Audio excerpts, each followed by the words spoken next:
दोस्तों, अमिता जी, जिनका नाम कमर सुल्ताना था, उन्होंने हिंदी सिनेमा में खूब नाम कमाया। कोलकाता में जन्मे इस अभिनेत्री ने हिंदी सिनेमा में 20 से अधिक सालों तक हिंदी सिनेमा में काम किया। अमिता जी को उस वक्त पहचान मिली जब उन्होंने 1955 की फिल्म बादल में अपनी तलवारबाजी से लोगों का दिल जीता। जब लेखराज भाकरी की नजर उन पर पड़ी, जिन्होंने उन्हें शम्मी कपूर अभिनीत अपनी फिल्म ठोकर के लिए साइन किया। ये उनकी साइड रोल वाली पहली फिल्म थी जिसमें उन्हें जय जयवंती का किरदार दिया गया।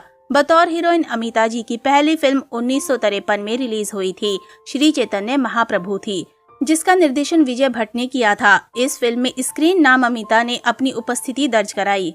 फिल्म असफल रही, लेकिन अमिता अमर कीर्तन, बादल और बिजली, बागी सरदार और इंद्रसभा जैसी फिल्मों में काम करती रहीं। 1956 में उनके करियर में एक सकारात्मक मोड़ आया जब उन्होंने अपनी आदर्श मधुबाला के साथ बॉक्स ऑफिस पर हिट फिल्म शिरीन फरहाद में काम किया।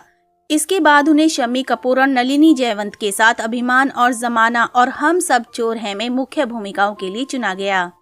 हालांकि अमिता के करियर में महत्वपूर्ण मोड़ तब आया जब वो फिल्मिस्तान स्टूडियो के मालिक तोला राम जालान की शिष्या बनी, जिन्होंने अमिता को एक नए स्टार के रूप में बढ़ावा देने के लिए शम्मी कपूर के साथ तुम सा नहीं देखा का निर्माण किया। उन्हें सबसे अधिक चापलूसी और लाभप्रद तरीके से प्रस्तुत करने के लिए उनके मेकअप, कपड़ों और प्रकाश व्यवस्था पर बहुत ध्यान दिया गया था। इसके अलावा फिल्म का व्यापक प्रचार भी अभिनेत्री पर केंद्रित था। फिल्म बड़ी सफल रही, लेकिन अमिता की चमक तब तक संघर्षरत शम्मी कपूर ने चुरा ली। इससे उन्हें गूंज उठी शहनाई में मुख्य भूमिका मिली। ये भूमिका मूल रूप से आशा पारिक के लिए थी, जिनके साथ उन्होंने पहले श्री चैतन्य महाप्रभु में अभिनय किया था। इस फिल्म में तत्कालीन उभरते हुए अभिनेता राजेंद्र कुमार ने अभिनय किया था और इसका संगीत असाधारण था, जो 1959 की सबसे अधिक कमाई करने वाली फिल्मों में से एक बन गई। यहाँ परिपक्व और संवेदनशील अभिनय के बावजूद अमिता को नजरअंदाज कर दिया गया और कुमार को फिल्म की शानदार सफलता का श्रेय दिया गया। उन्होंने इन हिट फिल्मों के साथ शम्मी कपूर और राजेंद्र कुमार के करियर को गति दी, लेकिन अमिता कभी भी उनका लाभ नहीं उठा सकी और स्टारडम कभी हासिल नहीं कर सकी। राखी और ब्लॉकबस्टर, मेरे महबूब जैसी मल्टी स्टारर फिल्मों में आगे की भूमिकाओं ने उनके करियर ग्राफ में मदद नहीं की। भले ही उन्हें बाद में सर्वश्रेष्ठ सहायक अभिनेत्री के रूप में फिल्म फेयर पुरस्कार के लिए नामांकित किया गया था और अब वो मुख्य ग्रेड बी फिल्में करने लगी, जो बॉक्स ऑफिस पर सफल होने के बावजूद उनकी स्टार की स्थिति के लिए ज्यादा कुछ नहीं कर पाई। 1965 में हम सब उस्ताद हैं में किशोर कुमार के साथ उनके रोमांस उनकी अगली भूमिका थी।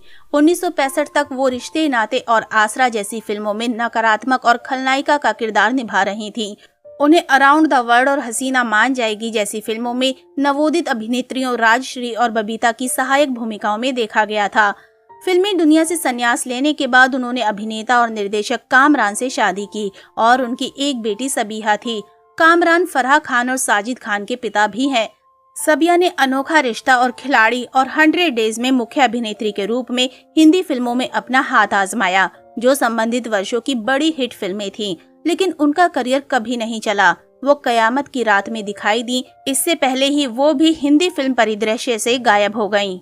अमिता को मेरे महबूब के लिए सर्वश्रेष्ठ सहायक अभिनेत्री के रूप में फिल्म फेयर पुरस्कार के लिए नामांकित किया गया था, लेकिन गुमराह के लिए शशिकला से हार गईं। वो 20 नवंबर 2005 को सिने एंड टीवी आर्टिस्ट एसोसिएशन द्वारा लाइफ टाइम अचीवमेंट अवार्ड स्वीकार करने के लिए केवल एक बार एकांत से बाहर आईं और फिर गायब हो गईं।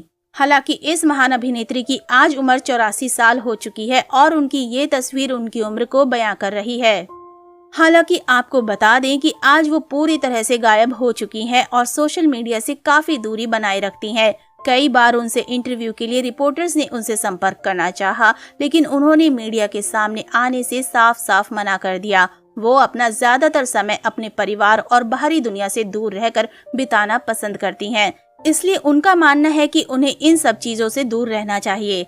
हालांकि एक रिपोर्ट के अनुसार उनकी बेटी सबीहा किसी खाड़ी में एयरलाइंस में काम करती हैं। वहीं उनकी मां शकुंतला देवी, जिनके साथ रहती थी, उनका काफी समय पहले निधन हो चुका है, तो अब वो अपनी बेटी और अपनी बेटी के परिवार के साथ खुशहाल जीवन व्यतीत कर रही हैं।